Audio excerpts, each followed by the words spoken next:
जरा सोचिए, एक ऐसा इंसान जिसने 20 साल की उम्र तक आते आते अपने माता पिता को खो दिया हो जी। और जिस पर एक वैश्विक महामारी कहर बनकर टूटे, और उसकी पत्नी, भाई, भाभी, चाचा, मतलब सबको एक ही झटके में मौत की नींद सुला दे। एक पूरा परिवार खत्म हो जाए। बिल्कुल। मनोविज्ञान तो यही कहता है कि ऐसा इंसान पूरी तरह टूटकर अवसाद के अंधेरे में कहीं खो जाएगा। स्वाभाविक सी बात है, कोई भी आम इंसान टूट ही जाएगा। वही तो।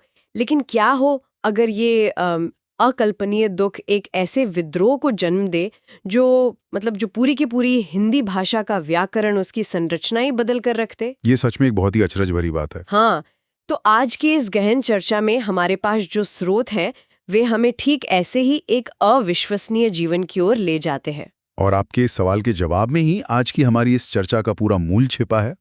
आज हमारे सामने जो दस्तावेज हैं वे हिंदी साहित्य के छायावादी दौर के सबसे मजबूत और शायद सबसे जटिल स्तंभ सूर्यकांत त्रिपाठी निराला के जीवन का लेखा जोखा है। सूर्यकांत त्रिपाठी निराला जी। और हमारा उद्देश्य केवल पन्नों से एक महान कवि की जीवनी को पढ़ना या बस रटना नहीं है। बिल्कुल नहीं। हम ये डिकोड करने वाले हैं कि कैसे इतनी सारी त्रासदियों ने एक ऐसे, जिसे हम महाप्राण व्यक्तित्व कहते हैं, उसे गढ़ा। एक ऐसा इंसान जिसने मानव मुक्ति और साहित्य को बस एक ही धागे में पिरो दिया। ठीक है, तो आइए इसे थोड़ा और खोलकर समझते हैं। क्योंकि अक्सर हम महान कलाकारों की जो कालजयी रचनाएं होती हैं उन्हें तो बहुत चाव से पढ़ते हैं। हाँ, पढ़ते तो सब हैं, लेकिन उन शब्दों के पीछे छुपे हुए उस कच्चे दर्द को महसूस नहीं कर पाते। सही कहा आपने। जैसे अक्सर हम एक भव्य इमारत की बालकनी और नक्काशी देखते हैं, लेकिन जमीन के नीचे दबी उस खामोश नींव को भूल जाते हैं जिसने सारा बोझ उठाया है। बिल्कुल, जिसने सारा बोझ उठाया है। निराला के उस विद्रोही साहित्य को समझने के लिए हमें उनके जीवन के उसी जमीनी और दर्दनाक आधार को समझना ही होगा।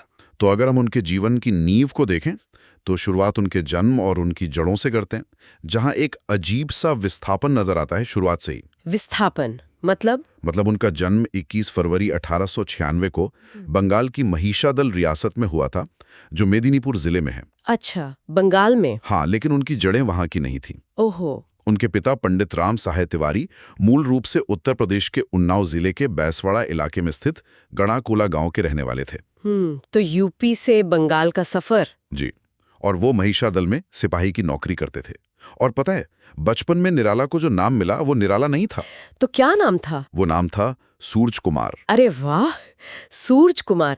ये सूरज कुमार से निराला बनने का जो सफर है, इसकी शुरुआत में ही मुझे एक बहुत बड़ा संघर्ष दिखता है। जी। मतलब श्रोतों में एक बात जो मुझे सबसे ज्यादा हैरान करती है जी। वो है उनकी शिक्षा। औपचारिक शिक्षा। हाँ, महज हाई स्कूल तक की औपचारिक पढ़ाई। जरा सोचिए, आज के इस दौर में जहां हम बिना किसी बड़ी डिग्री या सर्टिफिकेट के खुद को किसी विषय का जानकार मानने से हिचकिचाते हैं। बिल्कुल, आज तो डिग्री ही सब कुछ मानी जाती है। वही ना। ये सोचना भी अचंभित करता है कि उन्होंने केवल अपने स्वाध्याय, मतलब सेल्फ स्टडी से हिंदी, संस्कृत और बांग्ला जैसी समृद्ध भाषाओं पर इतनी गहरी महारत हासिल कर ली थी। और मैं कहूंगा कि यही वो पहली ईंट है जो उनके विद्रोही स्वभाव की नींव रखती है। वो कैसे?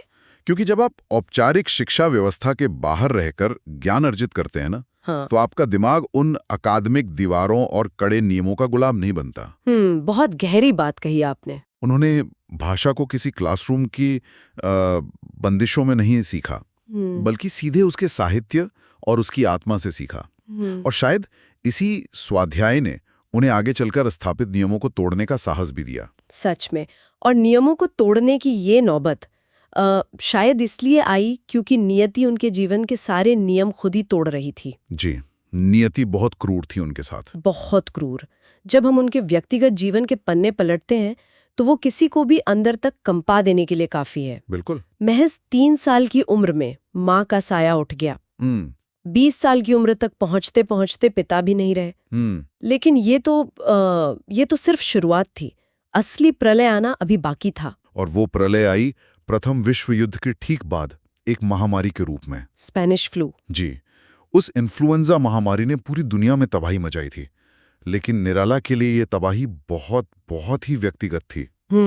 एक ही झटके में उस महामारी ने उनकी पत्नी मनोहरा देवी को उनसे छीन लिया। और सिर्फ पत्नी ही नहीं, स्रोत बहुत स्पष्ट रूप से बताते हैं कि उसी एक महामारी के दौर में उनके चाचा, उनके भाई और उनकी भाभी सभी काल के गाल में समा गए। पूरा परिवार खत्म हो गया। ये किसी ताश के महल के ढहने जैसा है, जहां जीवन के सारे सहारे, एक भरा पूरा संयुक्त परिवार एक के बाद एक गिर जाता है। बिल्कुल। तो मेरा सवाल ये है कि जब किसी व्यक्ति पर दुखों का ऐसा डोमिनो इफेक्ट होता है, तो वो इंसान पूरी तरह से टूट जाने के बजाय इतना रचनात्मक कैसे बना रह सकता है? ये एक बहुत ही अहम सवाल है। मतलब कोई भी आम इंसान तो इस बोझ तले दबकर, अब सच कहूं तो खत्म हो जाता। हाँ, अगर हम इसके पीछे के मनोविज्ञान को देखें ना, तो यही वो टर्निंग पॉइंट है जो एक साधारण इंसान और एक महाप्राण के बीच का फर्क तय करता है। Turning point. जब इंसान के पास खोने के लिए कुछ नहीं बचता, तो उसके पास दो ही रास्ते होते हैं। कौन से? या तो वो खुद को खत्म कर ले, अवसाद में चला जाए, या फिर वो उस व्यवस्था, उस नियति के खिलाफ एक ऐसा युद्ध छेड़ दे जिसकी गूंज सदियों तक सुनाई दे। बाप रे। निराला एक घनघोर सिद्धांतवादी व्यक्ति थे। उन्होंने अपने इस अथाह अकल्पनीय दुख को केवल एक व्यक्तिगत रोना नहीं बनने दिया। उन्होंने उसे एक हथियार बना लिया। बिल्कुल। उन्होंने उस दर्द की आग को एक ऐसी रचनात्मक ऊर्जा में बदल दिया जिसने पुरानी मान्यताओं को जलाकर राख कर दिया। और यहाँ ये विषय सच में बहुत दिलचस्प हो जाता है। जी। क्योंकि जब हम उनके जीवन के इस सूनेपन को उनकी कविता के साथ जोड़कर देखते हैं, तो दिमाग में एक बहुत बड़ा, जिसे कहते हैं ना, आहा मोमेंट आता है। बिल्कुल आता है। मतलब जब आपके जीवन से सारे नियम, सारे रिश्ते, सारी पारंपरिक संरचनाएं अचानक छीन ली जाती हैं, तो जाहिर है आप हर तरह की संरचना पर सवाल उठाने लगते हैं। सही कहा।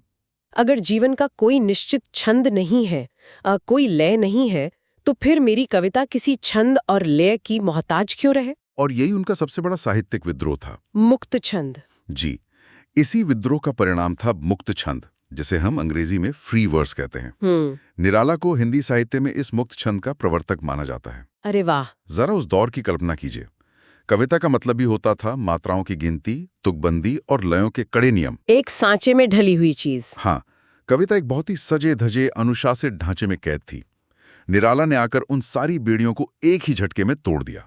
अगर मैं इसकी एक तस्वीर उकेरने की कोशिश करूं, तो ये ऐसा है जैसे कोई बहती हुई जंगली नदी हो। बहुत सुंदर उपमा है। सदियों से उस नदी को कविता के नाम पर छंदों की कंक्रीट की नहरों में बहने के लिए मजबूर किया जा रहा था, ताकि वो सलीके से बहे। हाँ, ताकि वो देखने में सुंदर और व्यवस्थित लगे।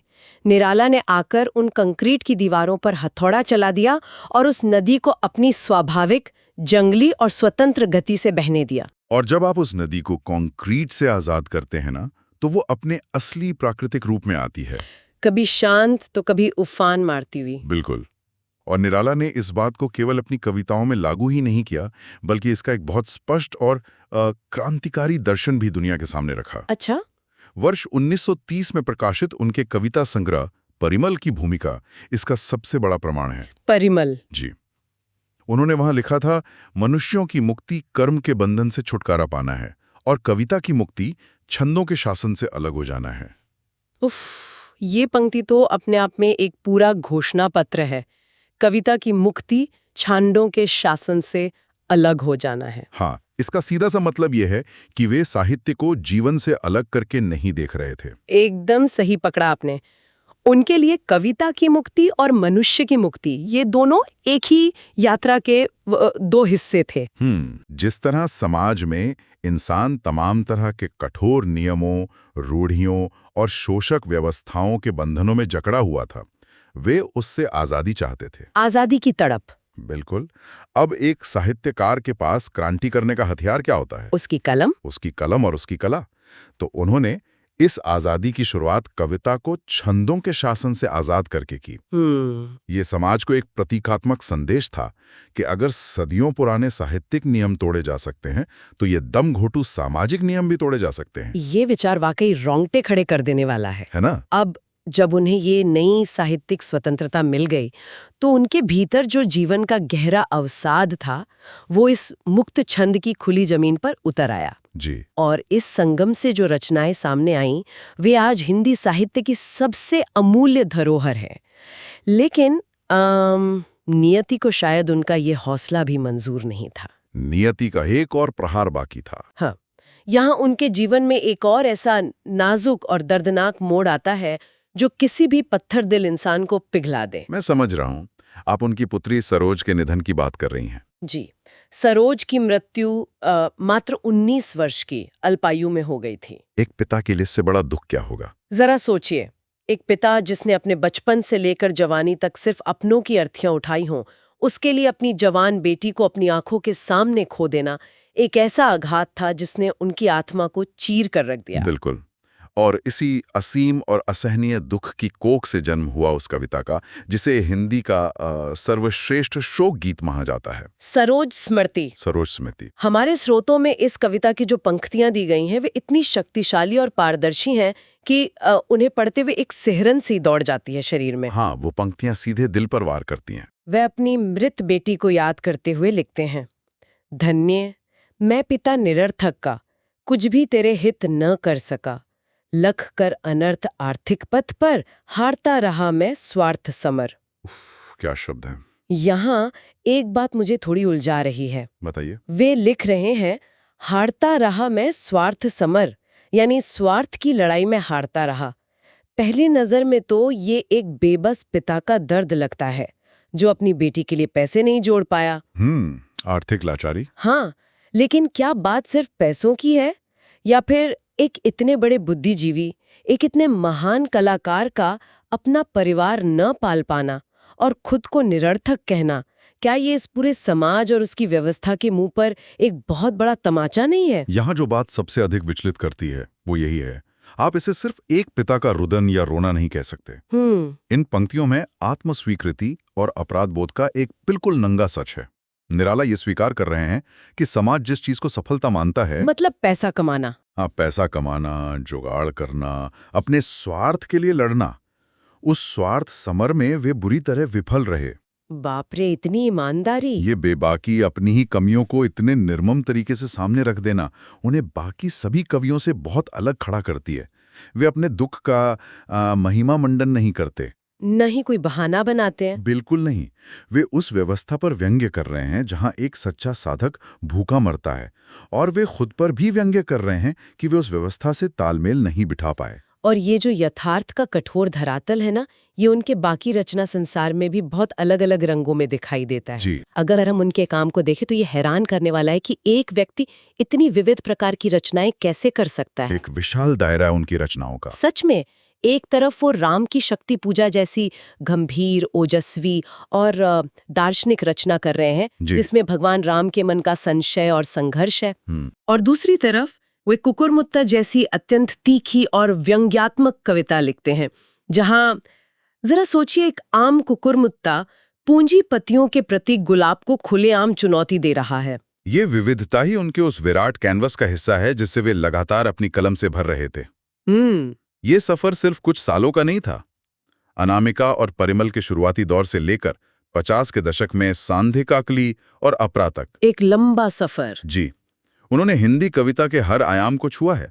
उनकी रचनाओं में गीतिका, तुलसीदास, अनीमा, बेला, नए पत्ते, अर्चना, आराधना, गीत कुंज जैसे कई अनमोल मोती शामिल हैं। इतने सारे संग्रह! और ये सभी उनके बदलते मानसिक और सामाजिक चिंतन को बहुत स्पष्ट रूप से दर्शाते हैं। और सबसे कमाल की बात यह है कि कविता ही उनका एकमात्र हथियार नहीं थी, गद्य लेखन में भी उनकी कलम उतनी ही पैनी थी। गद्य में भी उन्होंने कमाल किया है। बिल्कुल। उनके कहानी संग्रह देखिए, लिली, सखी और सुकुल की बीवी। उपन्यासों की बात करें तो कुल्ली भाट और बिल्लेसुर बकरिया जैसी कृतियां तो यथार्थवाद के बेहतरीन नमूने हैं, जो आज भी उतने ही प्रासंगिक हैं। सही कहा। इसके अलावा चाबुक जैसा निबंध संग्रह, जो समाज की कुरीतियों पर सचमुच एक चाबुक की तरह पड़ता है। और इन सब के बीच उन्होंने एक सक्रिय अनुवादक के रूप में भी बहुत महत्वपूर्ण भूमिका निभाई। मतलब एक अकेला इंसान जैसे पूरा साहित्य अकादमी बना हुआ था। बिल्कुल। इतनी विपुल रचनाशीलता और जीवन भर का ये जो अनवरत संघर्ष था ना, इन दोनों के टकराव ने उनके व्यक्तित्व में एक अनोखा विरोधाभास पैदा कर दिया था। विरोधाभास? जी। जीवन की मार ने उन्हें कहीं से भी कोमल नहीं रहने दिया था, लेकिन उनकी रचनाओं में मनुष्यता के लिए सबसे कोमल भावनाएं थी। बाहर से कठोर, अंदर से नरम। हाँ, और इसी विरोधाभास ने सचमुच उनका जो उपनाम था निराला, उसे यथार्थ में बदल दिया। उनके व्यक्तित्व का ये निरालापन मुझे उनके जन्मदिन से जुड़े उस प्रसंग में भी दिखता है। वो वसंत पंचमी वाला प्रसंग भी एक फैसला ले लिया कि वे अपना जन्मदिन वसंत पंचमी के दिन मनाएंगे। ये अपने आप में कितना अनूठा है। अब जरा सोचिए, एक इंसान अपनी जन्मतिथि खुद चुन रहा है। ये दिखाता है कि वे अपनी शर्तें खुद तय करने वाले व्यक्ति थे। वो बहुत घनघोर सिद्धांतवादी थे और सिद्धांतों पर समझौता करना उनके स्वभाव में ही नहीं था। वे जिस बात को सही मान लेते उस पर अड़ जाते थे। उनके आक्रोश, उनके गुस्से और व्यवस्था के खिलाफ उनके विद्रोह की अनगिनत कहानियां साहित्य के गलियारों में आज भी गूंजती हैं। हाँ, उनके गुस्से के किस्से तो बहुत मशहूर हैं। लेकिन उसी के साथ उनकी करुणा और समाज के सबसे निचले तबके के प्रति उनकी प्रतिबद्धता की मिसालें भी कम नहीं हैं। वे एक सतत संघर्ष पथ के राही थे। जी, और ये भी कड़वा सच है कि इस लगातार चलने वाले मानसिक, आर्थिक और सामाजिक संघर्ष ने उनके जीवन के उत्तरार्ध में उन्हें विक्षिप्तता, जिसे हम आम भाषा में पागलपन कह देते हैं, हाँ, एक तरह की एक्सेंट्रिसिटी, उसकी सीमा तक भी धकेल दिया था। तो इस सब का असल में क्या मतलब है? हम इसे कैसे समझें कि एक व्यक्ति जो पूरी दुनिया से लड़ रहा है, जिसका मिजाज इतना विद्रोही है, जो हर स्थापित नियम को उखाड़ फेंकना चाहता है और जो मानसिक रूप से विक्षिप्तता के कगार पर खड़ा है, उसी व्यक्ति के भीतर सरोज स्मृति या राम की शक्ति पूजा जैसी गहरी करुणा कैसे पनप रही थी? ये ज्वालामुखी सा गुस्सा और ये समंदर सा प्रेम एक साथ एक ही मन में कैसे रह सकते हैं? इसे समझने के लिए हमें इन दोनों भावनाओं के उद्गम को देखना होगा। अच्छा, उनका जो गुस्सा था ना, वो उनके सिद्धांतों से उपजता था। जब वे देखते थे कि समाज में अन्याय है, पाखंड है, शोषक वर्ग गरीबों को कुचल रहा है, तो उनका सिद्धांतवादी मन एक ज्वालामुखी की तरह फट पड़ता था। अन्याय के खिलाफ गुस्सा। लेकिन उनकी जो करुणा थी, वो उनके अपने भोगे हुए दुखों की राख से पैदा हुई थी। उफ। जिस इंसान ने खुद अपनों की अर्थियां उठाई हों, गरीबी का, भूख का सबसे क्रूर चेहरा अपनी आंखों से देखा हो, वही इंसान दूसरों के दुख को इतनी गहराई से महसूस कर सकता है। बिल्कुल सही कहा आपने। ये जो संयोजन था, सिद्धांतों से उपजा प्रचंड गुस्सा और भोगे हुए दुखों से उपजी असीम करुणा, इसी रसायन ने उन्हें हिंदी साहित्य का महाप्राण बना दिया। महाप्राण, एक ऐसी आत्मा जिसमें जीवन की पूरी शक्ति और पूरा दर्द एक साथ मौजूद था। महाप्राण, सच में ये शब्द उनके पूरे अस्तित्व को समेट लेता है।